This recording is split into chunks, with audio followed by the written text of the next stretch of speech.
అంటే వాక్యములో కూడా మనం మోసపోయే ప్రమాదం ఉందా? అసలైన చోటులో కల్పితమైన వాక్యము మన హృదయములో ప్రవేశించి మనకు స్థిరులుగా కాకుండా భ్రష్టులుగా మార్చే స్థితిలోకి తీసుకొని వెళ్ళే ప్రమాదం ఉందా? మనిషికున్న సహజత్వం కూడా ఎలాంటిదో తెలుసా? నిజాన్ని తొందరగా నమ్మడపడదు. నిజాన్ని ఒప్పుకుంటాడండి, సత్యాన్ని స్వీకరిస్తాడా? అసత్యాన్ని వెంటనే స్వీకరించే మనసు ఉంటుంది. ఒక మంచి విషయాన్ని తెలుసుకున్నాడు అనుకోండి, అది నలుగురితో పంచుకోవడానికి ఇష్టపడాడు. కానీ ఒక అబద్ధం విన్నాడు అనుకోండి, 10 మందికి పోయి చెప్తాడు. సత్యమైన వాక్యం వింటున్నాం ఎంతమందికి చెప్తాం. అదే కల్పిత కథలు ఉన్నప్పుడు ఎలా ఉంటుంది, ఎలా మాట్లాడతామండి? అది ఇంట్రెస్టింగ్ గా దానికి ఎక్కడ తోకలు పెట్టాలి, దానికి ఎక్కడ కొమ్ములు పెట్టాలి, దాన్ని ఎక్కడ ఏ రీతిగా దానికి ఎక్స్ప్లెయిన్ చేయాలి, ఎక్కడ నుంచి స్టార్ట్ చేయాలి, ఎక్కడ దానికి ట్విస్ట్ తీసుకొని రావాలి. ఒక సినిమా డైరెక్టర్ కూడా మన ముందు ఫ్లాప్. ఎందుకు?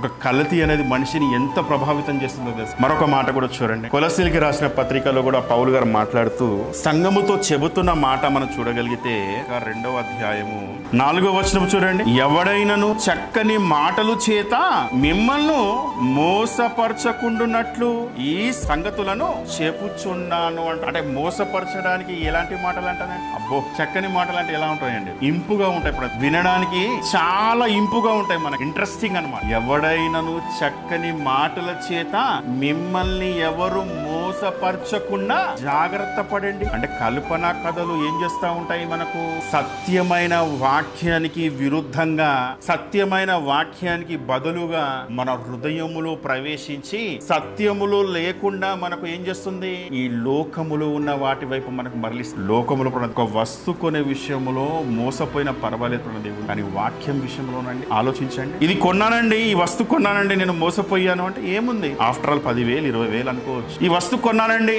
మోసపోయానండి, దాన్ని విలువ పెట్టి నువ్వు కొన్నావు కాబట్టి విలువ నీకు తెలుసు. కానీ వాక్యాన్ని దేని బట్టి నువ్వు కొలవగలవు? ఏ విలువ దాన్ని కలవు నువ్వు? నిజంగా మనకు వాక్యం విలువ తెలియడం లేదు. అసలు వాక్యం ఏంటి, మనం దీన్ని ఎలా స్వీకరించాలి, దేవుడు ఎంత విలువైతే మన దగ్గర తీసుకొని వస్తున్నాడు, దాని విలువ మనకు అసలు అర్థం కాలేని స్థితిలో మన జీవితాలు ఉంటున్నాయి. ఈ వారము దేవుడు నాతో మాట్లాడిన మాటలు అవి ఎంత విలువైనయో మనకు ఏమైనా అర్థమవుతుందా? ఆలోచించండి. గత వారం ఏం మాట్లాడాడండి దేవుడు నాతో? పోయిన వారం నాతో దేవుడు ఏం మాట్లాడాడండి? దానికంటే ముందు వారం దేవుడు నాతో ఏది మాట్లాడాడండి? అది మనకు విలువైన ఏమైనా అర్థమవుతుందా? సరే ఆలోచించండి. ఎవరైనా చక్కని మాటలు చేత మిమ్మల్ని ఎవరైనా మోసపరచనేమోనని ఈ సంగతుల గురించి మీకు తెలియపరచుచున్నాను. ఎందుకంటే మీకు చాలా ప్రమాదకరమైన స్థితి ఇది. ఎందుకంటే వాక్యం విషయంలో మీరు మోసపోయారనుకోండి, అది ఇంకా మీకు కాపాడేవాడు ఎవరు ఉండడయ్యా. వినేవారి విషయంలో మీరు జాగ్రత్త కలిగి ఉండాలి కదా.